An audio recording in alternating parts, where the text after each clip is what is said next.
Olá, sejam muito bem-vindos a mais um vídeo do Teoria da Medicina. Hoje a gente vai falar sobre a medula espinhal, que é a parte do sistema nervoso central, como está desenhado aqui, que fica envolta pela coluna vertebral, envolvida pelas vértebras. Eu não vou entrar em detalhes aqui sobre a coluna vertebral, porque eu vou fazer depois um vídeo para falar só sobre ela. Mas é importante a gente lembrar das divisões da coluna vertebral para a gente lembrar a nomenclatura das vértebras, que vai ser importante aqui pra gente. Coluna vertebral, a parte de cima, as primeiras vértebras que ficam logo abaixo do crânio, são chamadas de vértebras cervicais, que são 7. Abaixo delas a gente tem as vértebras torácicas, que são 12. E é com as vértebras torácicas que se articulam as costelas, formando assim a estrutura óssea da caixa torácica. Abaixo das vértebras torácicas, a gente tem as vértebras lombares, que são 5. Abaixo das vértebras lombares, vem as vértebras sacrais, que também são 5, e que em conjunto formam o osso sacro, também chamado de osso sacral. E por fim, a gente tem as 4 pequenas vértebras do cóccix, que formam o osso do cóccix. E a gente nomeia as vértebras de acordo com a posição dela dentro de cada uma dessas 5 classes gerais. Então a gente tem, por exemplo, que a primeira vértebra cervical é chamada de C1, sempre uma letra e um número para se referir à posição dela. A quinta vértebra cervical, por exemplo, seria C5. A sétima vértebra torácica seria T7. A quarta vértebra lombar seria L4 e assim por diante. E aí, olhando para esse diagrama aqui, você vai reparar que a medula espinhal não acompanha a coluna vertebral até o final, e realmente isso não acontece, ela termina bem antes do fim da coluna vertebral. E o ponto em que ela termina é aqui mais ou menos na altura da vértebra, que estaria aqui seria a vértebra L2. A gente fala vértebra L2 para já dar uma margem de segurança, alguns autores colocam até a L1 como limite da medula espinhal. Na verdade ela termina no fim da L1 ou no máximo entre a L1 e a L2. Agora você pode estar se perguntando por que isso acontece, por que a medula espinhal não vai até o fim da coluna vertebral. É porque no desenvolvimento embriológico do sistema nervoso, a parte óssea da coluna vertebral cresce muito mais do que a parte neural da medula espinhal, e por isso ela atinge um comprimento bem maior do que o da medula espinhal. É um processo contrário do que acontece lá em cima no telencéfalo e no cerebelo. O telencéfalo e o cerebelo crescem muito mais do que a estrutura óssea que os envolve, que seria o crânio no caso. E por isso eles formam várias dobras sobre a superfície de cada um, que no caso do telencéfalo a gente chama de giros e sulcos. A gente vai comentar sobre isso futuramente. Mas aqui embaixo na medula não, a medula cresce menos, e por isso ela só vai até no máximo a altura da vértebra L2 da coluna vertebral. Agora a pia mater, que é a membrana mais interna da meninge, envolve a medula e vai até lá no final da coluna vertebral. Isso aqui que eu estou dizendo, imagina que é a pia mater. Ela acompanha a coluna vertebral até o final, ela se fixa lá na parte posterior do cóccix, lá embaixo. E aí essa parte aqui da pia mater, que já não tem mais medula espinhal dentro, a gente chama de filamento terminal. Enquanto que essa última parte da medula espinhal aqui, que termina fazendo essa pontinha, se finando igual está desenhado aqui, a gente chama de cone medular. Então a parte do cone medular para baixo, que ainda tem pia mater, é o filamento terminal. E aí essa pia mater, por se prender dessa forma, ela fixa a medula como se fizesse uma tração de sustentação aqui. A gente viu na última aula que os astrócitos sustentam os neurônios. Aí no caso uma sustentação microscópica. Aqui o que a gente está vendo, a pia mater, o fato dela se prender aqui no cóccix e envolver a medula dessa forma, ela forma uma sustentação macroscópica, vamos dizer assim. Ou seja, tudo isso contribui para deixar o sistema nervoso central, ou aqui no caso a medula, bem estabilizada, bem presa no lugar.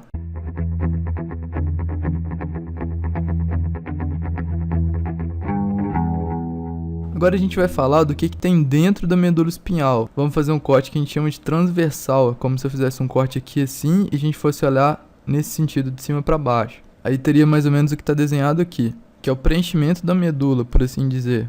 A medula se divide basicamente entre corpos de neurônios, que ficam organizados aqui no centro, nessa parte desenhada em cinza, que a gente chama de H medular. Tá de cinza para te lembrar que é substância cinzenta, ou seja, corpos de neurônios, eles ficam aglomerados aqui no centro da medula. Enquanto que em volta, por fora na medula, nesses espaços em volta, a gente tem a substância branca da medula, que são fibras, ou seja, axônios de neurônios passando aqui. Ou seja, a gente tem uma coluna central de corpos de neurônios aglomerados e em volta algumas colunas de fibras nervosas passando. A gente pode ter fibras que estão indo de uma parte da medula para outra, ou fibras que estão descendo, vindo lá do encéfalo, ou fibras que estão subindo, indo para o encéfalo. Isso tudo nessa parte aqui em volta. Agora, o nome de cada uma dessas regiões, existe um nome que a gente vai descartar aqui, que é coluna. Porque tem autor que chama essa parte de substância branca de colunas e tem autor que chama essa parte de substância cinzenta de coluna. Então é um nome que, se você usar, corre risco de uma hora você pegar um livro para ler e não entender direito o que ele está falando por confundir isso. Mas tem um nome para cada uma dessas estruturas que não tem confusão. porque os autores não misturam esses dois nomes, que seria, no caso, chamar as partes da substância cinzenta de cornos, e a gente teria aqui corno posterior, corno lateral ou intermédio e corno anterior de cada lado, corno significando chifre pelo formato dessas partes do H medular, e as divisões da substância branca a gente chama de funículos. Então a gente tem um funículo lateral de cada lado, um funículo posterior de cada lado e um funículo anterior de cada lado. Os cornos laterais do H medular é onde ficam corpos de neurônios do sistema nervoso autônomo. Então aqui de cada lado teriam corpos de sistema nervoso autônomo. Esse corno lateral não está presente em toda a medula, a gente vai comentar isso na próxima sessão sobre segmentos medulares. O corno anterior, essa parte da frente aqui, é onde ficam os neurônios motores do sistema motor somático, corpos de neurônios motores, que vão inervar a musculatura estriada esquelética. E por último, no corno posterior, ficam os corpos dos neurônios sensitivos da medula, aqui um corno posterior de cada lado. Então essa parte posterior aqui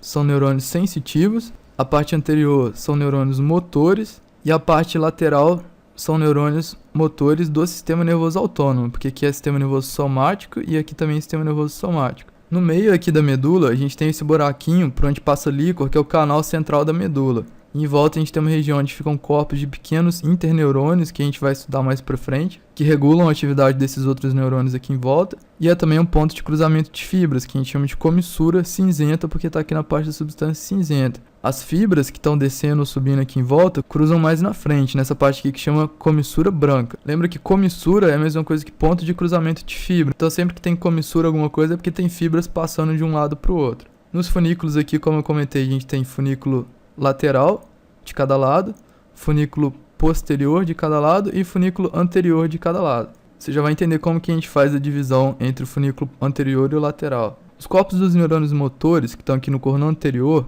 emitem as fibras nervosas deles e formam o que a gente chama aqui de radícula anterior. É muito importante você observar a existência dessas radículas aqui, você já vai entender por quê. Depois dessas radículas, que são os axônios dos corpos de neurônios motores aqui, formam o que é chamado de raiz anterior, que contém fibras de neurônios motores. Lembra que na medula, de uma forma geral, tudo que está na parte da frente, tudo que é anterior é motor, e o que está na parte de trás é sensitivo. Então a gente tem aqui no corno anterior corpos de neurônios motores e a raiz anterior com as fibras desses neurônios motores. Na parte de trás, um processo semelhante acontece com os neurônios sensitivos. Eles emitem radículas aqui para trás.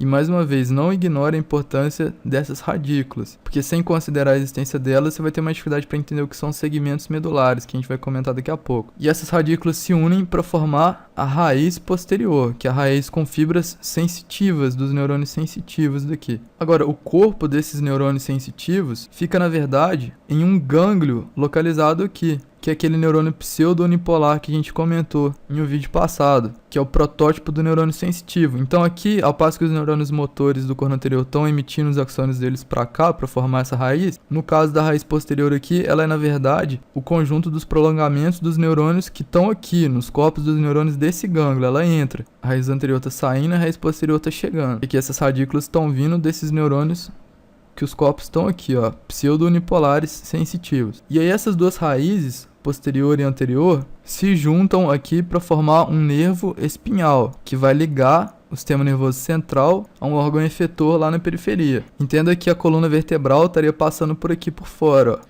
Eu sei que é um pouco contraditório o fato do gânglio, na verdade, estar aqui por dentro do osso da coluna vertebral e ser considerado sistema nervoso periférico. Mas eu não vou entrar no mérito dessa discussão aqui. Saiba que daqui pra frente é sistema nervoso periférico. O sistema nervoso central vai até aqui nos limites da medula. Aqui no gânglio você já tem aquelas células satélites da neuróglia do sistema nervoso periférico. Enfim, só pra você ter uma noção da posição aqui em relação às vértebras. O nervo espinhal sai da coluna vertebral passando aqui pelo forame intervertebral, que é o espaço entre uma vértebra e outra. As áreas dos funículos aqui de substância branca, eu não vou comentar muito agora porque isso vai ser discutido nas próximas aulas sobre sistema motor somático e sistema somatossensitivo. A única coisa que eu queria comentar aqui agora é que os feixes de fibras da medula para a própria medula sobem e descem a medula passando pelo chamado fascículo próprio, que é um feixe de fibras que fica aqui bem em volta do H medular, de fora a fora. Através desse fascículo próprio, um ponto da medula pode se conectar com outro ponto da própria medula. E só para não deixar de comentar aqui, essas radículas anteriores e radículas posteriores, o ponto onde elas entram ou saem da medula medula formam pequenas depressões aqui, que a gente chama de sulco, no caso aqui da frente, sulco lateral anterior, um de cada lado, e atrás sulco lateral posterior, um de cada lado. E a gente tem também aqui na parte central de trás da medula, o chamado sulco mediano posterior. E você vê que na frente também tem uma depressão, só que aqui é uma depressão bem maior, e por isso é chamado de fissura mediana anterior.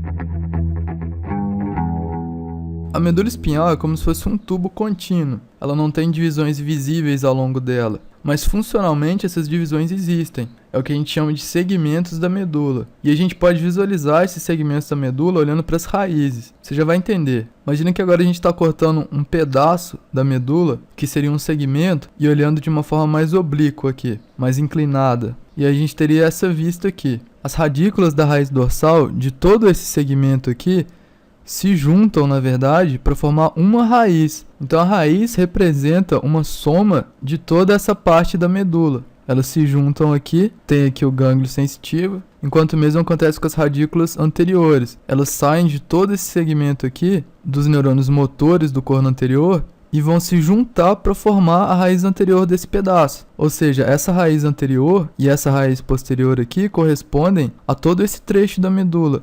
Eles formam aqui um nervo espinhal a partir das informações trazidas de ou levadas a todo esse pedaço do H medular da medula aqui. E isso recebe o nome de um segmento medular. Então é como se cada trecho da medula, imagina que isso aqui está generalizando as radículas anteriores e posteriores, formasse com a soma das radículas de todo esse trecho uma raiz anterior e uma raiz posterior que vão se juntar para formar um nervo espinhal que sai aqui, e a mesma coisa para o outro lado. Então cada pedaço desses com uma raiz anterior e uma posterior de cada lado, a gente dá o nome de um segmento. Só que lembra que a coluna vertebral é bem maior do que a medula espinhal? Então, na verdade, o que acontece é que as radículas se projetam bem para baixo. As radículas de cada segmento vão formar a raiz daquele segmento lá embaixo. E aí, lá embaixo, o nervo espinhal formado vai sair por entre duas vértebras que estejam aqui embaixo. E essa diferença na altura do segmento medular e da vértebra vai ficando mais pronunciada à medida que você vai descendo na medula. E o que acontece é que a gente dá aos segmentos medulares o mesmo nome que a gente dá às vértebras. Então a gente divide os segmentos medulares em cervicais, torácicos, lombares, sacrais e um coxígeo no final. E dá o mesmo nome, C2, T3, L4, S1. E isso acaba causando confusão porque o segmento medular não necessariamente está na mesma altura da vértebra de mesma letra e mesmo número. A raiz daquele segmento sai abaixo daquela vértebra. Então se essa daqui é a vértebra T5, por exemplo, o nervo espinhal que está saindo por baixo dela se originou das raízes do segmento T5.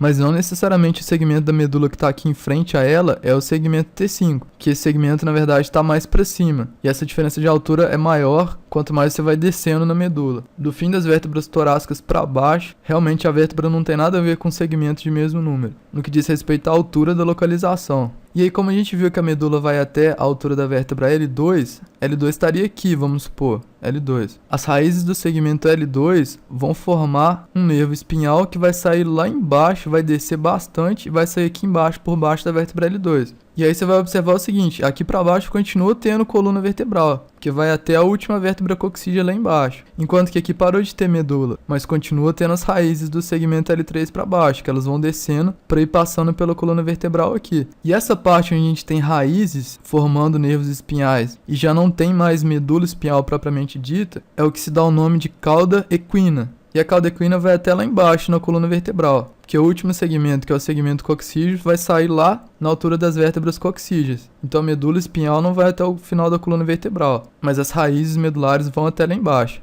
O primeiro segmento medular cervical, que seria o C1, emite raízes que vão formar um nervo espinhal que sai por cima da primeira vértebra cervical, e a projeção do último segmento cervical sai por baixo da última vértebra cervical. Por isso a gente tem 8 segmentos cervicais, e aí daí para baixo cada segmento medular emite uma projeção que sai por baixo da vértebra correspondente. Agora que você já tem esse conhecimento, vou comentar aqui rapidamente. O corno lateral da medula, que é a parte do sistema nervoso autônomo, está presente apenas entre os segmentos T1 e L2 da medula espinhal, que é a parte que contém corpos de neurônios do sistema simpático, como a gente vai estudar quando for falar do sistema nervoso autônomo, e depois o corno lateral reaparece entre os segmentos sacrais S2 e S4. que é a parte de corpos de neurônios do sistema parasimpático aqui na medula. Os nervos espinhais, logo depois que eles saem da coluna vertebral, no começo do trajeto deles, eles estão representando só um segmento medular, né? E por isso são chamados unissegmentares. Alguns nervos, principalmente os nervos correspondentes à inervação do tronco, são só unissegmentares mesmo. Eles saem a partir da formação das radículas daquele segmento e vão direto inervar alguma região. Com os nervos que inervam os membros superiores e os membros inferiores é um pouco diferente, porque depois da fase unissegmentar deles, eles formam um emaranhado de anastomoses chamados de plexos nervosos. E aí a gente tem plexo braquial para os nervos que vão inervar o membro superior e o plexo lombosacral, onde são formados os nervos que vão inervar o membro inferior. E aí desses plexos para frente, cada nervo que se forma ali contém fibras de segmentos misturados, e por isso esses nervos são chamados de multissegmentares ou plurissegmentares, porque eles correspondem a mais de um segmento da medula. Essa foi uma aula um pouco mais pesada, espero que você tenha conseguido aprender alguma coisa ou revisar o que você já sabia,